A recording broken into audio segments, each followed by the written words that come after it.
Imagine receiving like 10,000 desperate letters begging you to come and take the throne of an empire. Right, just a massive outpouring of support. Exactly. So you send your most trusted emissary ahead to check things out, and 12,000 people pour into the streets, practically carrying him on their shoulders, pledging their lives to your cause. The momentum at that point is just unstoppable. It is. But then, you fast forward just a few weeks, that same emissary is wandering the dark streets of that exact same city.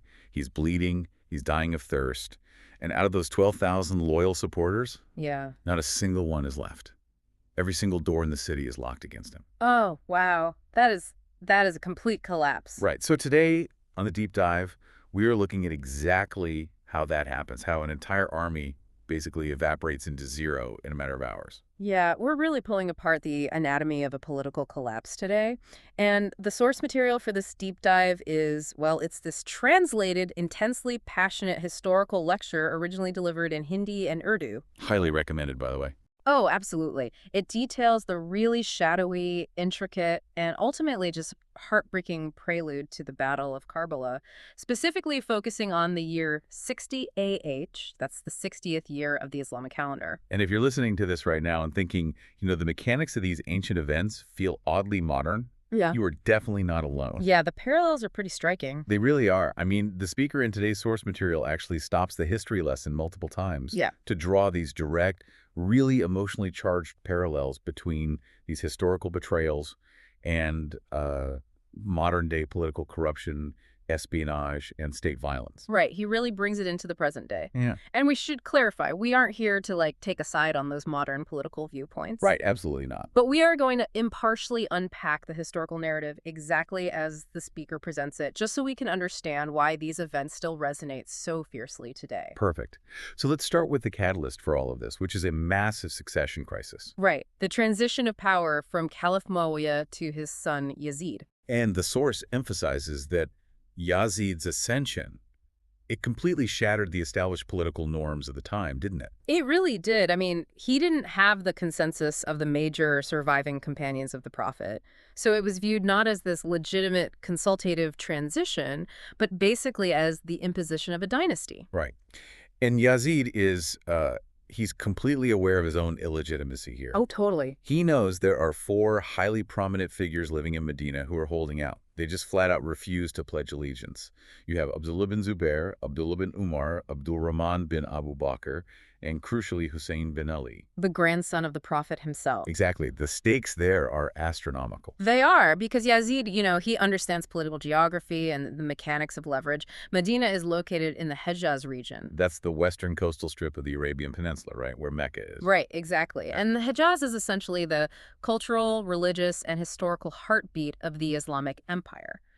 If the Hejaz rejects Yazid, his authority over all the far-flung provinces just crumbles. So those 4 holdouts are a massive problem for him. A huge problem. Yeah. Their lineage alone gives them this immense, unassailable legitimacy. I mean, if even one of them openly rebels, they could rally the entire region against Damascus. So Yazid doesn't wait around. He moves to neutralize the threat immediately. Yeah. He writes a letter to the governor of Medina, this guy named Walid bin Utbah, and the order is pretty simple and terrifying. Secure their allegiance immediately, right? Yeah, right now. So Walid panics. He consults this notoriously ruthless advisor named Marwan. And Marwan's advice is just chillingly straightforward. He says, summon them, demand their public loyalty, and if they refuse, kill them on the spot. Which is just a catastrophic escalation. I mean, you do not simply execute the grandson of the Prophet without fracturing the entire empire. Okay, so let's unpack this dynamic for a second, because I originally thought of this like a sudden, high-stakes corporate succession. Like the controversial son takes over as CEO and demands the founder's kids sign these ironclad NDAs. Right. A power grab. Yeah, but it's so much heavier than that. It's more like a totalitarian regime demanding a public loyalty oath from the country's most revered moral philosophers. That's a really good way to put it, because Hussein's refusal isn't just stubbornness, Right. He argues that the concept of the caliphate isn't just some inheritance, and it certainly shouldn't be passed to someone who is, frankly, known for corruption and frivolity. It's meant to represent the Prophet's legacy. And Hussein tells the governor that a secret pledge in some back room is totally meaningless. Like, leadership is public, so allegiance has to be public. Exactly. And that puts Walid, the governor, in an agonizing position. He's basically the classic middle manager caught between a ruthless, demanding central authority and his own moral boundaries. Yeah, and Walid actually flat out refuses to take Marwan's advice. He draws a line. He does. He explicitly states he will not stain his hands with Hussein's blood, regardless of what Yazid demands. And that hesitation from Walid creates a tiny window of opportunity.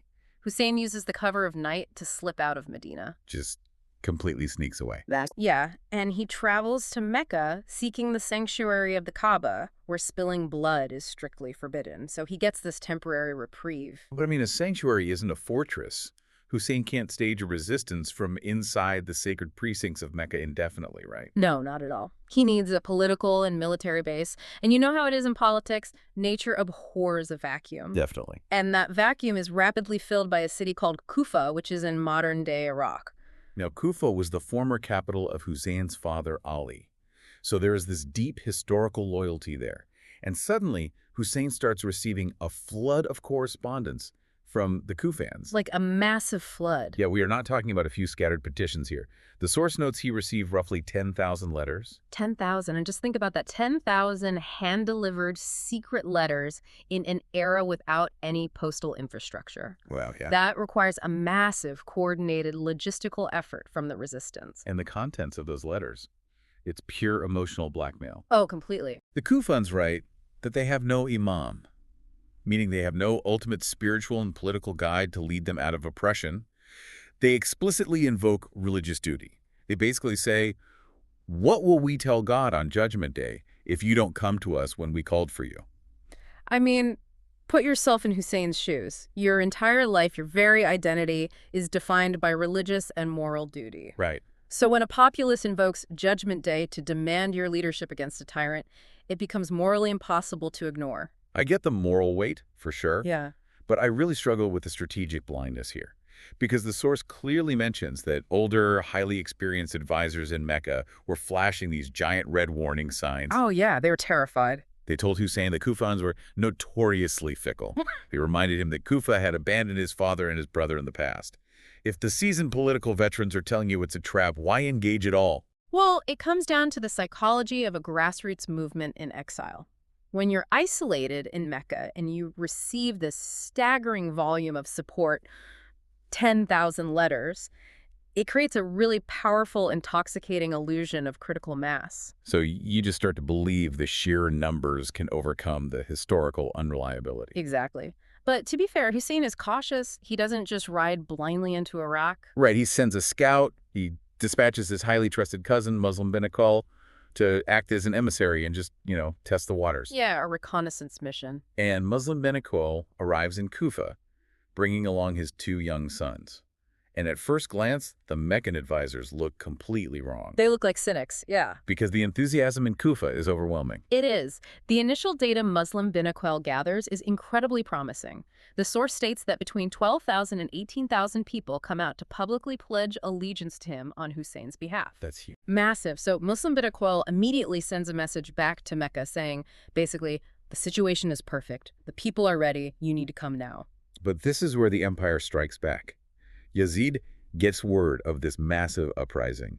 He immediately fires the mild, ineffective governor of Kufa and replaces him with a man named Ubaydullah bin Ziyad. Ziyad, yeah. The source paints him as this brilliant, utterly ruthless hardliner.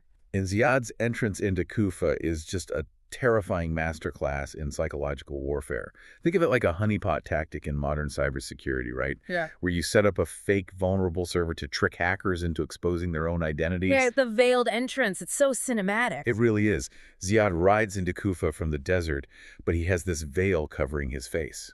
Now, the people of Kufa are keyed up, expecting Hussein to arrive at any moment. They're practically vibrating with anticipation. Yeah, so they see this veiled figure on horseback, flanked by guards, and they just assume it's their new leader. Yeah. So they flood the streets. They are cheering, shouting welcomes, crying out their loyalty to Hussein. And Ziyad doesn't say a single word. Not one word. He lets them cheer. He lets them expose exactly who the dissenters are. He rides silently through the crowds, straight into the governor's compound. He walks up to the roof, pulls off the veil, and the entire city realizes they just cheered for their executioner. The psychological whiplash there is devastating, and Ziyad immediately delivers this speech, promising absolute death and destruction to anyone harboring rebels. He flips the mood of an entire metropolis from jubilant rebellion to paralyzing terror in a matter of seconds. It's brilliant, but it's evil. Mm. But Ziyad still has a tactical problem, right? He knows Muslim Benaquel is in the city, but he doesn't know where. Right, he needs actionable intelligence. So he deploys a spy named Makwal.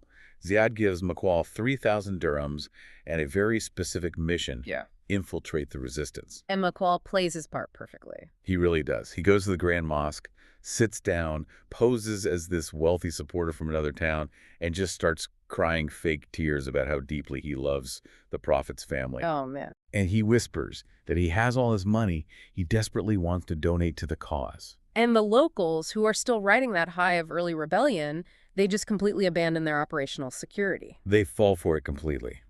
They take Makwal directly to the safe house. It's the home of a highly respected elder named Hani bin Urwa, where Muslim bin Aqil is hiding. So the spy is in. He is embedded. He sits there all day, learns the layout, learns the names of the key captains, listens to their strategies, and then slips out every night to report everything back to Ziyad. And this specific detail, the infiltration by the spy, it actually prompts one of the most intense detours in our source material. Oh, right. The part about water and informant. Yeah. The speaker halts the historical narrative to deliver this blistering condemnation of modern informants. He draws a direct line between Makwal and the modern-day tipster. What is the main argument there? He argues that espionage within a community doesn't just feed information to authorities, it fundamentally destroys the social fabric. Yeah, the speaker actually compares Makwal to another historical figure, Abu Lubaba, right? A man who accidentally leaked a secret and was subsequently boycotted by his entire community for 33 days. Yes, no one would even look at him until he repented. And the speaker uses that to illustrate how deeply a society should abhor betrayal. I mean, when neighbors can no longer trust neighbors, the regime doesn't even need to use force anymore. The community basically polices itself through paranoia. Exactly. And armed with the spy's intelligence, Ziyad executes this precision strike. He summons the elder, Hani bin Urwa, to the governor's palace. Hani is interrogated and just flat out refuses to surrender Muslim bin Aqil. He stays loyal. He does. But Ziyad's response is brutal and public. Hani is severely beaten, dragged through the streets with ropes, and executed. And this is the exact moment the illusion of Kufa shatters. We talked in the intro about 12,000 people evaporating. Here's how it happens. Muslim bin Aqil realizes the net is closing. He steps out to light the evening prayer, surrounded by his 12,000 fiercely loyal men. An army. An actual army. But by the time the prayer ends and morning breaks, he turns around.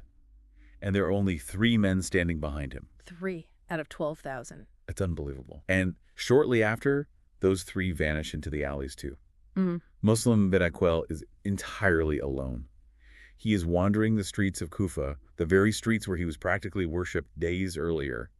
He's starving, he's dying of thirst, and every single door is shut in his face. The fear of Ziyad's retribution is so absolute that not one person will risk their life to hand him a cup of water. Right. And this is the grim reality of authoritarian terror. Ziyad never had to field an army to fight 12,000 insurgents. He dismantled a massive grassroots movement just by making a horrifying public example of one respected elder. He instilled a paralyzing, contagious fear that made the populace turn on their own movement. Exactly. Finally, one brave woman named Taha sees him stumbling in the street and takes him in. She offers him sanctuary, but even that gets corrupted. Right, because of her son. Yeah. Taha's own son, desperate to curry favor with the new regime, sneaks out and betrays Muslim's location to Ziyad's forces. So the regime's forces surround the house, but Muslim bin Aqil, he doesn't surrender quietly. No, he fights his way out into the courtyard. And this source describes this fierce, really desperate battle. During the fighting, Muslim's lip is sliced wide open by a sword strike. He is exhausted, bleeding heavily, and the thirst is becoming unbearable. And there's this incredibly haunting detail the source lingers on here. The water. Yes. Someone finally brings him a bowl of water. He lifts it to his mouth, but the blood pouring from his severed lip fills the bowl. He tries to drink a second time, and the exact same thing happens. On the third attempt, the water is entirely red with his own blood, so he just sets the bowl down.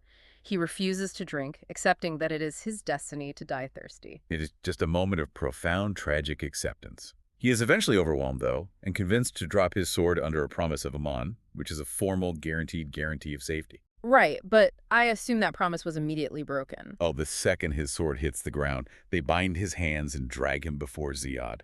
So Muslim is captured, knowing he's going to die. But surely there are, rules of engagement here. Even in ancient bitter warfare, a dying man's final request is generally honored, right? Yeah, I think so. But authoritarianism rarely concerns itself with honor. Muslim bin Aqil stands before Ziyad. He doesn't ask for his wealth to be protected. He doesn't even ask for mercy for his children. What does he ask for? His only wish is for Ziyad to send a single rider to intercept Husayn on the desert road, to tell him that Kufa was a trap and to turn back. Muslim feels entirely responsible for leading the Prophet's grandson into a slaughter. Wow. And what does Ziyad do? Ziyad laughs at him. The request is cruelly denied. Muslim bin Aqil is dragged up to the roof of the governor's palace, his bones are broken, and he is thrown over the edge to his death. It's a devastating end. It really is. But the sheer cruelty of Ziyad's regime doesn't stop with the leaders. It bleeds down to the most innocent people in the city. Remember Muslim bin Aqil's two young sons, Muhammad and Ibrahim. The boys he brought with him from Mecca, they were only around 8 and 11 years old, right? Right, just kids. And Ziyad places a massive bounty on their heads, 100 camels, to anyone who brings them in, dead or alive. 100 camels, just an insane amount of wealth for that time. Exactly. So the boys are initially caught and thrown into a dungeon, but the jailer actually takes pity on them. He opens the cell doors in the middle of the night and tells them to run. And the source makes a very specific point to mention that when Ziyad finds out, he has the jailer executed. Wow. Empathy is punished just as severely as armed rebellion. Because the regime cannot allow a precedent of mercy. Right, so the two boys are wandering in the dark, terrified, trying to find their way out of Kufa. They are eventually discovered by an older woman who recognizes them. She actually used to work as a maid in the household of the Prophet's daughter. So she takes them in? She does. She hides the boys in her home and feeds them. But her husband, a man named Harith, is a completely different kind of person. Harith has been out riding all day, scouring the countryside, desperate to capture the boys and claim those 100 camels. And he has no idea they're in his own house. Right. He comes home exhausted, goes to sleep, and in the middle of the night, he hears crying coming from one of the back rooms. And the source explains exactly why those boys were crying in the dark. Yeah. They were crying because they had just shared a terrifying dream. In the dream, they saw the Prophet, and they saw their father, Muslim bin Aqil, covered in blood, waiting for them in heaven. So they woke up knowing exactly what was about to happen to them. Exactly. Harith bursts into the room and realizes the bounty is sitting in his own house. He immediately starts beating the children. His wife throws herself over the boys to shield them, and Harith beats her so viciously he breaks her nose. Just horrible. He drags these two young boys out into the night, hauling them toward the riverbank to execute them. And what unfolds at the riverbank is a scene of almost unbearable cruelty. It's designed to highlight the ultimate moral decay of that society. It really is. In their final moments, these two terrified children display this profound, selfless love that stands in complete contrast to the greed of their captor. What do they say? Well, Muhammad, the older brother, begs Harith to kill him first. He says, "Please strike my neck so I don't have to watch my little brother die." Oh, man. But Ibrahim, the younger brother, steps in front of the blade and says, "No, kill me first so I don't have to see my older brother's blood." That's heartbreaking. And Harith is completely unmoved by this. He beheads them both right there on the riverbank. And the dark irony of this entire tragedy is how the regime rewards that kind of blind loyalty. Right. Harith gathers the severed heads and brings them to Ziyad's palace, fully expecting to be showered with wealth and his 100 camels. And Ziyad's reaction is not what he expects. Not at all. Ziyad looks at him in disgust. He's furious that Harith killed them rather than bringing them in alive for public humiliation. So Ziyad orders Harith's execution on the spot. Just think about the absolute moral rot required for a society to reach that point. A man hunts down 8-year-old children, brutalizes his own wife, and murders innocent boys by a river, all for the promise of livestock. It is incredibly bleak. It is, and this raises a critical question about how the source material utilizes this specific violence. How so? Well, the speaker in the lecture draws a very stark, very direct line between the historical murder of these children and modern-day mob lynchings. Ah, okay. He argues that the mentality of the mob in Kufa, the greed, the blind panic, the willingness to brutalize the innocent to gain favor with the powerful, is the exact same psychological mechanism that drives sectarian violence today. That's a powerful connection. Yeah, and by framing it this way, the speaker's core thesis becomes really clear. Karbala is not just an event locked away in ancient history. It is a recurring sociological cycle. It is a permanent blueprint of truth standing against tyranny.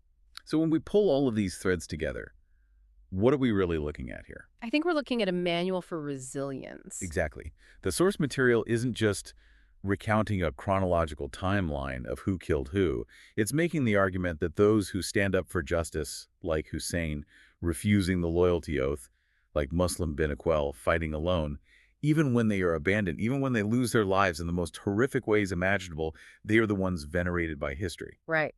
Meanwhile, the tyrants and the traitors, the Yazids, the Ziyads, the Hariths, are remembered only as cautionary tales of cruelty. The material insists that ultimate victory in the grand sweep of history is rarely about who wins the immediate physical battle. It's about moral endurance. And I want to ask you, the listener, to put yourself back in that city for a moment. Think about standing in that crowd of 12,000 people, feeling the absolute momentum of a righteous cause. Just swept up in it. Yeah. And then, within a matter of hours, watching that entire crowd vanish into thin air, leaving you standing alone in the street. You have to decide, in that split second, whether to lock your door in fear and survive, or risk everything by opening it to a dying man. It is the ultimate moral test. And, I want to leave you with a final thought to ponder. Go for it. The speaker in our source explicitly states that Islam is revived after every Karbala, and it makes you wonder about the very nature of defeat. Can a political or spiritual movement ever truly be considered defeated in the moment if the story of its tragic loss ends up inspiring millions of people for thousands of years? That's a great point. Does ultimate power really lie with the regime that wields the sword, or does it lie with those who control the memory of how that sword was used? A truly profound question to end on. Thank you for joining us as we unpack this deeply complex narrative, navigating the succession crises, the psychological